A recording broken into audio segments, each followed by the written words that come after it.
રાજેન્દ્રભાઈ, અમે આજે કોશિશ કરી રહ્યા છીએ સમગ્ર રાજ્યભરમાં જે અર્બન હેલ્થ સેન્ટર અને આરોગ્ય મંદિર જેને કહેવામાં આવે છે તેની સ્થિતિ, ભાવનગરમાં જે બોર તળાવ ખાતે આવેલું આ જે આરોગ્ય મંદિર જેને કહેવામાં આવે છે 8 મહિનાથી લિફ્ટ બંધ પડી છે અને અમે જ્યારે અધિકારીઓને, બિલ્ડિંગ વિભાગને સવાલ પૂછ્યો, કોન્ટ્રાક્ટરને સવાલ પૂછ્યો, બધા એકબીજા પર દોષનો ટોપલો માત્ર ઢોળી રહ્યા છે, પરંતુ કામ થતું નથી.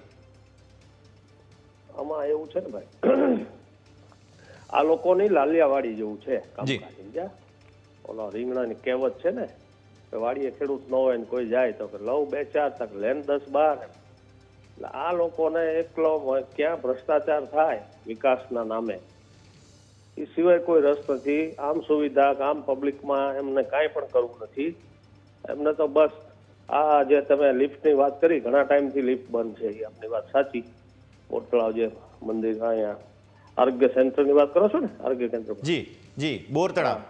બોર તળાવ આરોગ્ય કેન્દ્ર ઘણા ટાઈમથી બંધ છે. અવારનવાર અમારા કોર્પોરેટરોએ બધાએ રજૂઆત કરી, પણ એનો કોઈ જાતનું નિરાકરણ નથી આવતું. આ અત્યારે સરકારી અધિકારીઓ છે, જે ઉપરથી સૂચના આવે એમ કરવાનું હોય છે કે ભાઈ આ નથી કરવું. કારણ કે બોર તળાવ વિસ્તારમાં અમારે થોડુંક કોંગ્રેસનું સારું છે, કોંગ્રેસનો ગઢ ગણાય છે. એના માટે લઈ એમના માણસોને કેમ પરેશાન કરવા, આ એક જ એમનો ધંધો છે. રાજેન્દ્રભાઈ, સવાલ એ થાય કે 2022માં લોકાર્પણ થયું હોય અને 2024માં લિફ્ટ બંધ પડી જાય, એવી તો કયા પ્રકારની ગુણવત્તા હશે અહીંયા?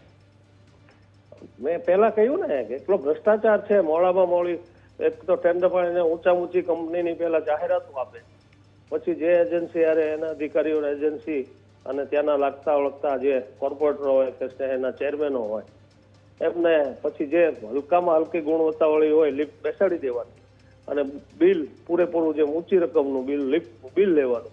એટલે હલકી ગુણવત્તાવાળી લિફ્ટો આવે એટલે આ જ પરિણામ થાય. તો હું તો કહેવાય સારું કહેવાય કે હજી વર્ષ દીઠ હાલી, નહીં તો 6-8 મહિનામાં જ બંધ થઈ જાય. આમ તો થઈ જ ગઈ હતી, પણ આપની પાસે મેસેજ મોડો આવ્યો. રાજેન્દ્રભાઈ, બીજો એક સવાલ, આ લિફ્ટનો એક મુદ્દો તો છે, પણ શું આ સિવાય બીજી કોઈ ફરિયાદ આ બોર તળાવના આરોગ્ય કેન્દ્રને લઈને તમારા પાસે આવી છે? ના, બીજી બસ આ બોર તળાવમાં તો શું છે, ફરિયાદો તો જ્યાં પબ્લિકો બધા કરે જ છે કે ભાઈ ત્યાં કોઈ ડોક્ટર ટાઈમે હાજર ન હોય, આ ન હોય.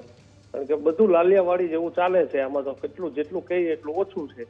ના, અમે એટલા માટે જ આજે સવાલ ઉઠાવી રહ્યા છીએ, કારણ કે સમગ્ર રાજ્યભરમાં જ્યાં જ્યાં પણ આરોગ્ય સેવાઓમાં આવા પ્રકારની લાલિયાવાડી ચાલતી હશે તે સમગ્ર ગુજરાતની જનતાની સમક્ષ મૂકીશું. એટલે અન્ય પણ કોઈ ફરિયાદો જો આવતી હોય તો તે પણ તમે અત્યારે દર્શક મિત્રોને જણાવો. રાજેન્દ્રભાઈ, ના, બીજી ફરિયાદો બસ ખાલી આ હોસ્પિટલ, કારણ કે આમાં ત્યાં ડોક્ટરો ટાઈમે હાજર ન હોય અને આ બધા નર્સ હોય, મિડવાઇફ નર્સ કે પટ્ટાવાળા એનાથી કામ ચલાવતા હોય. આપણે જે મેઇન ડોક્ટર હોય તો આવે ક્યારેક એને મન ફાવે ત્યારે. કારણ કે બધું તંત્ર આખું સરકારના તાબે અને સરકારે છૂટ દી રાખી છે ભાઈ તમે અમે કહીએ એમ કરો, અમારા તરભાણા ભરો અને તમારે જે કરવું એ કરો. અચ્છા, દવાઓના જથ્થાને લઈને કોઈ ફરિયાદ આવી છે તમને કે એક્સપાયર દવાઓ આવતી હોય કે પછી દવાઓનો જથ્થો બરાબર ના હોય? લગભગ ગવર્મેન્ટમાં બધે આરોગ્ય કેન્દ્રમાં બધી એક્સપાયરી ડેટની 50% 60% દવા હોય. ગમે તે હોસ્પિટલ તમે જાઓ ચેક કરજો, ત્યાં તમને એક્સપાયરી ડેટની દવાઓ મળશે. તો આને લઈને તમે ક્યાં ક્યાં રજૂઆત કરી છે અત્યાર સુધીમાં, રાજેન્દ્રસિંહ? રજૂઆત તો અહીંયા અમે કોર્પોરેશનમાં રહેવા એકવાર કમિશનર ને બધા આખું ડેલિગેશન લઈને મળ્યા હતા. તમે આમાં કંઈક તમે સુધારો લાવો. અહીંયા કમિશનરે અમારે 15 દિન મહિને એક બદલા કરે ને કાં ચાર્જ આપે ને એવું બધી પરિસ્થિતિ છે. તો આમાં શું છે, ત્યારે આ બધી ચૂંટાયેલી પાંખો બધે આવી થઈ ગયેલી છે. આમાં કોઈ આઈએસ અધિકારી સારો આવે તો એ કામ બિચારો કરી ન શકે, એટલે કાં તો રજા પર ગયો છે, કાં એથી ટ્રાન્સફર કરી થાય. આવી પરિસ્થિતિ ભાવનગરની છે. તો રાજેન્દ્રસિંહ, છેલ્લો મારે સવાલ એ પૂછવો છે તમને કે જ્યારે ન્યૂઝ કેપિટલ ગુજરાત અત્યારે લોકોનો અવાજ ઉઠાવી રહ્યું છે તો તેના માટેનો એક સંદેશ અને સાથે સાથે લોકો માટે થઈને તમે આવા પ્રકારની જે ફરિયાદો આવી રહી છે તેને લઈને આગળ જતા શું પ્રકારની કાર્યવાહી કરશો તે પણ જણાવો. આગળ જતા તો જો અહીંયા અમારું કઈ ન માને તો અમે ગવર્મેન્ટમાં રજૂઆત કરશું. ગવર્મેન્ટમાં અમારું કોઈ સાંભળવાનું તો છે જ નહીં. સ્પષ્ટ સૂચનાઓ છે સેન્ટ્રલથી લઈને કે કોંગ્રેસના આગેવાનોનું કોઈનું પણ કઈ સાંભળવાનું નહીં. એમને જે કઈ ફરિયાદો આવે એ કચરા ટોપલામાં નાખી દેવાની.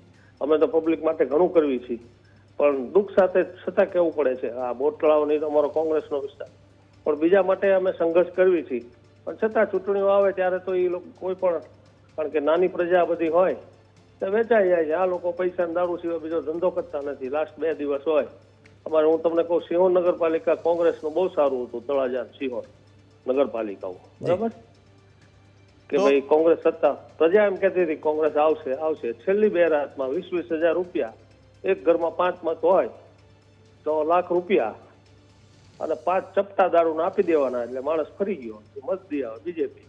આવી પરિસ્થિતિ છે. એટલે આમાં તો પ્રજાએ પણ જાગવાની જરૂર છે, અને સાથે તંત્રને પણ, ખાસ કરીને સરળ મિનિસ્ટરો કે ચૂંટાયેલી પાંખો નહીં, સરકારી બાબુઓ છે, એમને પણ થોડીક તટસ્થતા દાખવીને સારું કામ કરવું જોઈએ, એવી અમારી લાગણી.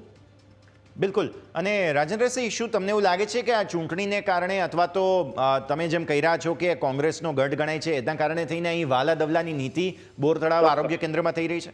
ચોક્કસ. મેં પહેલા કહ્યું આપને કે આ કોંગ્રેસનો વિસ્તાર છે, કારણ કે ત્યાં અમારા નગરસેવકો આખી બોડી પેનલ ત્યાં આવે, 4 માંથી 3 ચૂંટાય, એને લઈને આ બધું થતું હોય છે. રાજેન્દ્રસિંહ, અંતે ન્યૂઝ કેપિટલ ગુજરાત આજે દિવસભર આ મુહિમ ચલાવવાનું છે. અમારો જે આ પ્રયાસ છે તેને લઈને પણ આપના 2 શબ્દો. પ્રયાસો તો અમારે અહીંયા છે, જિલ્લા કોંગ્રેસ સમિતિ અને શહેર કોંગ્રેસ સમિતિ સંયુક્ત રીતે આના માટે અમે મરણીય પ્રયાસો કરવી છીએ. બધા અધિકારીઓને રજૂઆતો કરી છે, પણ છતાં અમારો આ પરિણામ શૂન્ય આવે છે. આ બાબતનો અમને પણ રોષ છે, પણ હવે આમાં તો એવું છે, જવું ક્યાં? સરકારને હવે તો કોર્ટનો આશરો લઈએ તો થાય. બિલકુલ. રાજેન્દ્રસિંહ, આપ અમારી સાથે જોડાયા અને આ સમગ્ર વાતચીતમાં ખાસ રજૂઆત મૂકી છે. ખૂબ ખૂબ આભાર.